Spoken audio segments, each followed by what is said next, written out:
And we are now going to go to the wonderful Dr. Marty Casey. Hello, Marty. Oh my goodness. Hello, Scott, and to all that are here gathered today. Wow, this gathering has been so uplifting, so amazing. I'm excited. I'm so excited. And really I'm most of all, I'm excited for Dr. King because I know that a part of his dream, he because he was so busy doing the work, he probably didn't put too much time into thinking about his legacy and what that would be, right? And because his death came so unexpectedly, even though he knew what he knew the cost of his life and what was on the line. He knew his life was on the line, but he, of course, like all of us, we never know the day or the hour. Um, but I would imagine that he never took out too much time to think about his legacy, and just to know that on this week he would have been 95 years old, and we, I just want us to know that that within itself is such a blessing that he still lives vicariously through us doing the work, and that's probably like the most important thing that we could do, and it's the greatest gift that I believe he could receive. So I'm just excited for him. So thank you for having me, Scott. Absolutely, Marty. And thank you for the wonderful work that you're doing. Of course, I want to hear how his vision has inspired you, what you do, and also tell our audience about what's happening with the Ungun Institute and your work with the White House. Sure, but thank you. And I'm going to try to move my stuff along pretty quickly. And what I mean by that is that I want to make sure that I utilize this time you've given me to say as much as I possibly can. I am just so grateful for the opportunity. The show thus far has been amazing. So kudos to all. You all have blessed my soul. Ungun Institute, we are basically, we're a system that I've created to help individuals disarm from trauma. And when I think about trauma, I think about it not just on an individual level, but also on a collective level in terms of our generation, families, our communities. When we talk about trauma, it has no face, no place, or no race. It just doesn't. But what it does, trauma is transferable because it's an energy, but so is healing. And so what we really try to do is really bring it from a space of understanding that we don't have to sit in the things that cause us the hurt and pain, that keeps us stuck mentally and physically and spiritually and emotionally, but we can move past that. You can't change what happened, but you can change how you feel about it. So when you take on a different mindset, which is what I believe that we do every year that Dr. King's birthday comes forth, we understand that we are far away from this day when our families woke up to this headline. That was trauma. That was trauma to be able to see and read that headline that Dr. King was slain by a sniper. And so when we talk about ungunning, what are we ungunning? We're ungunning that trauma. We're ungunning, and we're understanding that this man's life was taken intentionally by someone who also was carrying a lot of hurt and pain. Racism is that. Can we just speak on that? That racism is trauma and it's hurt and pain that's stuck. And when it's stuck inside of you, again, a lot of times it can lead to a violent act, such as gunning someone down. So ungunning, what are we ungunning? We ungunning what is in the heart of man, because I know if I can reach the heart of man, then possibly I would keep man from putting a gun in his hand. So I'm not here to tell you you should own a gun or not own a gun. I'm not even gonna waste my time trying to tell you that. That's your business. But what I am here to tell you, that if you don't deal with some of the things that you've been feeling for a lifetime, that you're holding in your heart, called trauma bullets, it can then turn to violence, and we will continue to lose some of the greatest leaders, as we have when we lost Dr. King. Now, when we lost Dr. King, we understand that the body tells the mind tells the body, I'm sorry, what to do. The mind tells the body what to do. Dr. King was the mind of the culture.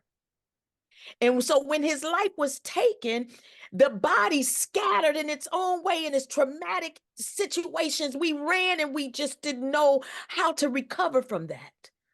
And what we find now as a result of just scattering as a body, not being on one accord, like what Dr. Sharif was talking about earlier, that we got, I mean, everybody got they, oh, I believe in this, and I believe in that, and I believe in that, and all of us are right. So if we all right, who can be wrong?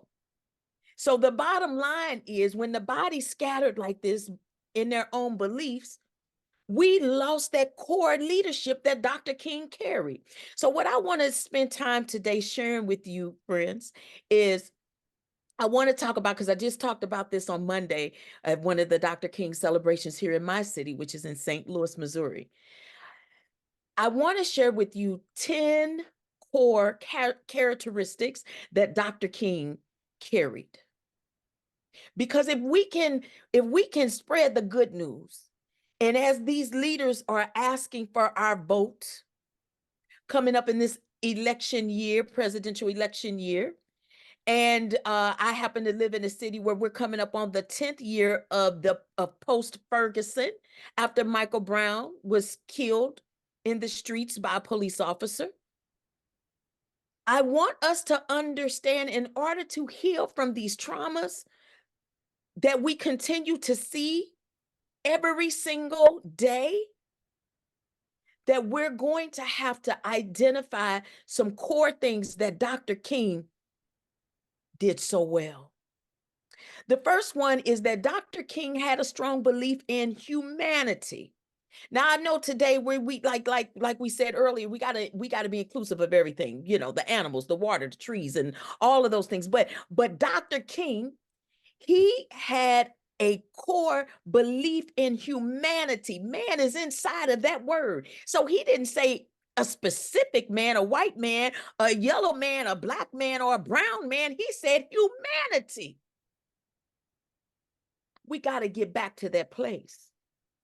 His beliefs were grown from his values as a preacher, a Baptist preacher of the gospel, meaning that he poured from some core beliefs greater than his own. So it wasn't that Dr. King believed in these things just for his self-serving situations. No, he was pulling from, this is what I believe my God wants us to operate from this place. Today, in our leadership, they choose self. They choose self. As a matter of fact, they don't even choose to be a leader unless it's self-serving. We got to get back to having strong beliefs in humanity. Number two is empathy. Empathy. Dr. King, he empathized for all. There was nothing he was asking for, nothing he was marching for, nothing he was talking about, preaching about, standing for, that it did not come from a place of empathy. He was able to respect the views of so many. Why? Because he took the time out to hear and to see the people. How many of us are dismissing people today because they don't look like us, they don't live where we live, they don't have what we have, they don't do what we do? We don't even bother to hear from them and to even understand why they are asking for what they're asking for. Because I'm not you. He stood in that place of empathy. Number three, he was a visionary. And I want you to be thinking about these and writing them down, because I'm going to ask you at the end to throw in the chat the number one you believe in. Because if we're going to go to the polls and vote for somebody in November, I want you to know who you looking for. What's going to be that core one you looking for? So I'm going to just give you to you one more time. Strong belief in humanity and empathy. And now we're on three. He was a visionary. Oh my God. This one I love, because this is where I operate from. See, being a visionary, he could see the future, even in dark places. That was reality. See, the dark place that when I created Ungun Institute here in my city after the unrest of Ferguson, the reality was police officers continued to kill young Black boys. But I didn't want to just stand in the hurt and the pain of that. I wanted to be able to see the future and the light. So being able to see the future and the light, God said, then Marty, create something that will help people show up better with one another and ungun and heal from the things that's causing them to kill. That goes beyond creativity. It's visionary. Dr. King, he knew that he was different. And he also knew that we lived with the promised land that he saw before it even existed. See, he saw little black boys and little black girls and little white girls and little black girls holding hands. He saw that. But a lot of people didn't. They like that. We don't do that here. But he saw it. See, he was slain in 68. I was born in 71. I'm a beneficiary from the things that Dr. King saw before it even existed. So by the time I went to college as the first African-American Black freshman class president, and then that was in 1989. So then when 1990 rolled around and on his birthday, January 15, even though they had, passed the they passed it as to be a holiday, my college decided not to even acknowledge it. But I'm the freshman class president. I said, oh my goodness, what you mean we got class? Oh no, not today. I'm not going to class. And as a matter of fact, I'm gonna knock on everybody's door with these little white boys and these little white girls and little black girls and little black boys, because we was in a co-ed dorm, y'all. Who could see that in 1968, that we was going to be living in a co-ed dorm? So I knocked on every door. I said, we're not going to class. Meet me downstairs. I'm going to teach you all some songs. We shall overcome. This little light of mine. Happy birthday, Dr. King. Stevie Wonder's version, because that's the reason we even have this holiday. And we're not going. We're going to march up to the top as one. I got called into the office. The dean of students said, Marty, if you don't get back to class and get everybody back to class, you're going to lose your scholarship. I said, wow, it's hard to lose something that you probably never really wanted to give me to begin with. So you can have it back. I'm Dr. Marty K. Casey because I have 2 honorary doctorates, because on that day I dropped out of that university. Because if you don't stand for something, you'll fall for anything. I'm Dr. Marty because of the work that I do, not because I sat in a classroom and let somebody else tell me I was worthy of something. Dr. King had already had vision and told me that I was going to be something. And because I stand on the shoulders of Dr. King today, that is why I am who I am. Number 4, excellent communication skills. It is necessary for us not only to be able to hear one another, but then be able to speak, to be understood.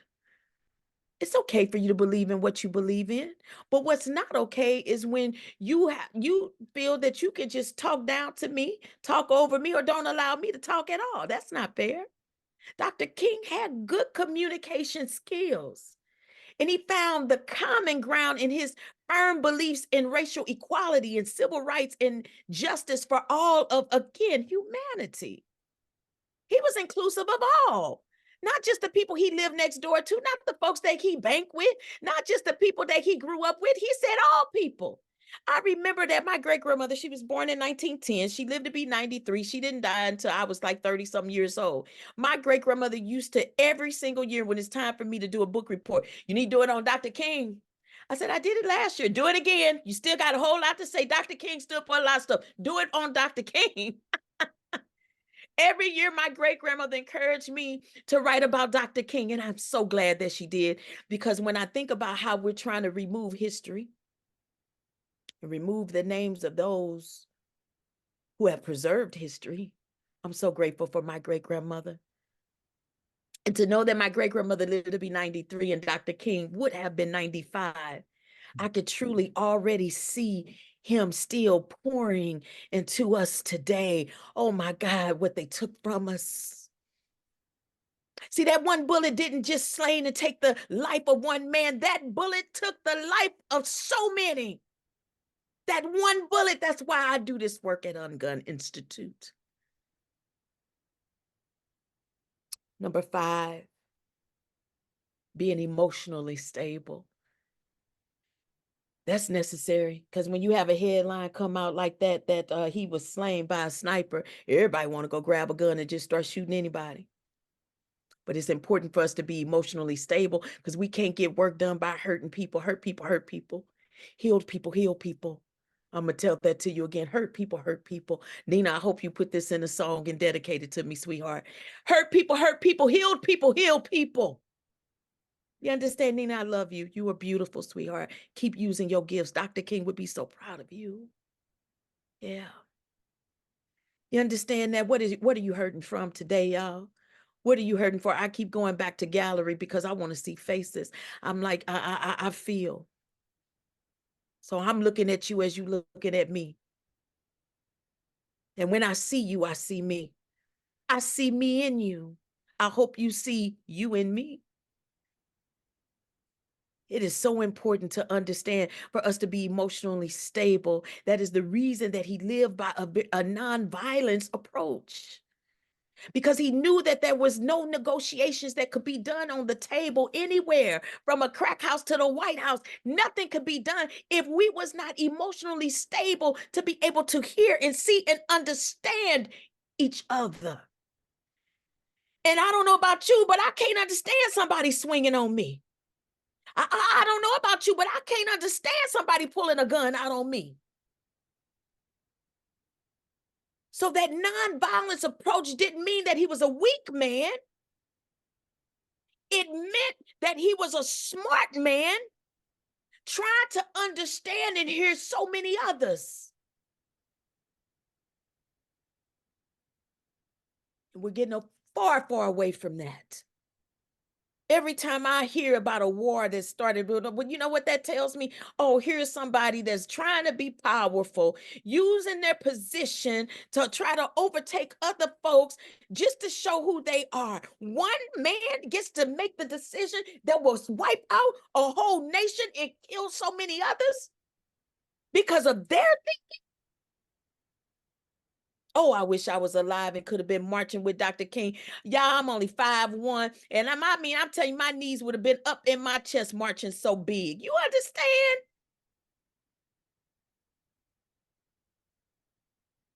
He still today has been the most strategic thinker I have ever read about, because he understood the system in which we was living in. He understood that we could not go up against a nation of people when we have already been an oppressed people coming out of slavery, and now we talking about fighting with what? We don't even have hospitals. We didn't have our own schools. We didn't have a lot of things. What are we fighting them with other than our fists? How long is that gonna last? We can't win like that. He knew it was a system. That's why Ungun Institute is a system. Oh, I'm not just building programs. I'm not just coming up with tools and techniques and strategies. I'm putting it in the system. So if you follow it step by step, we will be able to heal from the things that's been trying to kill us for years, generations. Generational curses broken. Because we got to fight here, not here. Number 6, again, he was inclusive of all people. I don't have to tell you that. Look at this screen. Look at all of the people that's not looking like you. But we here. We decided to come here tonight and be together. You still listening to a short Black woman because you love from your heart. And I love you from mine. We get to choose love. So when we don't choose love, what are you choosing? What are you choosing? If you're not choosing love, that's on you to do. Number 7, he was a powerful motivational speaker.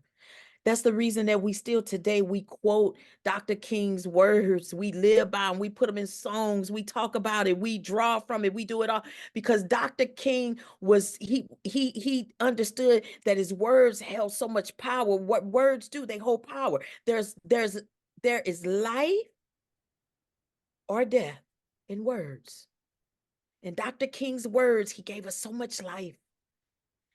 He said, darkness cannot drive out darkness. Only light can do that. That's what he said.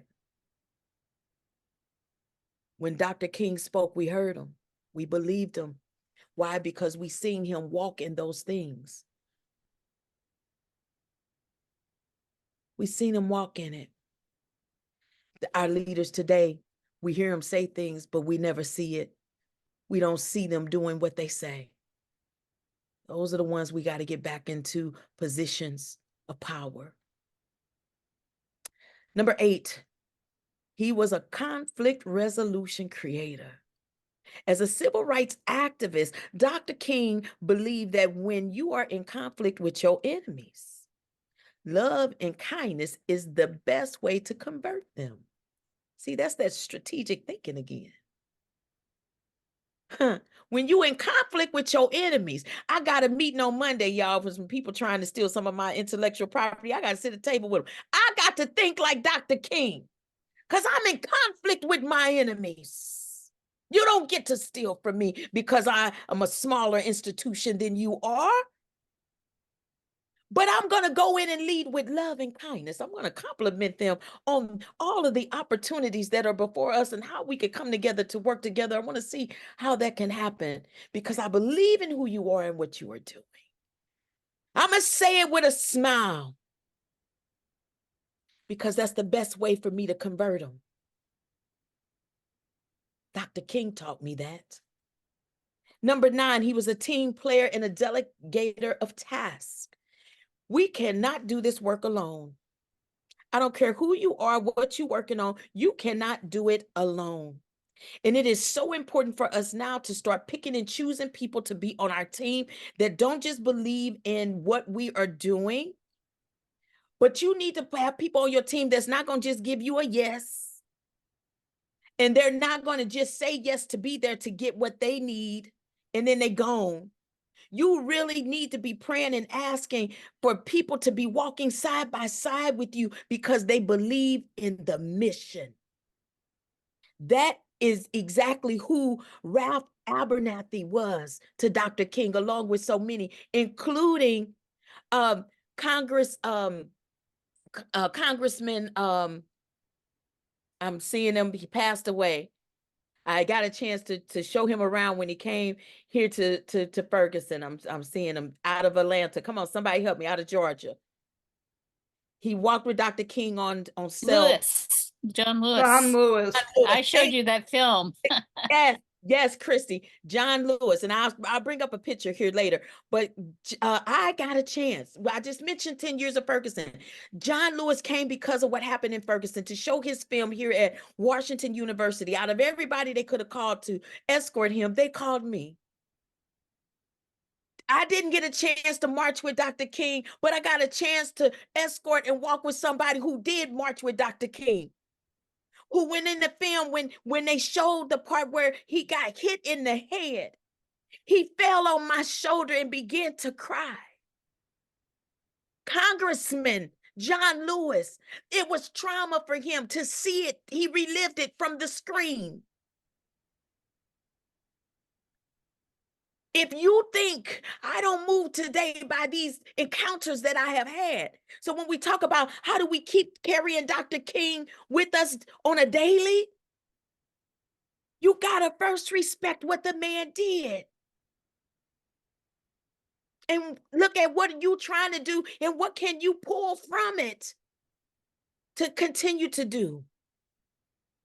Last but not least, again, I mentioned it earlier. He was the greatest strategic thinker. Dr. King's strategic thinking helped him to organize the march, which galvanized more than 200,000 witnessing his iconic "I Have a Dream" speech. Wow. Wow. I'm also an artist. I write, direct, produce stage plays like Tyler Perry, and I sing or what have you. I've been doing that longer than anything. But I'm mentioning all this to say I call myself an activist. And being an activist allows me to use my artistry to combine that with my activism when I show up. Dr. King, he was good by pulling other artists around him.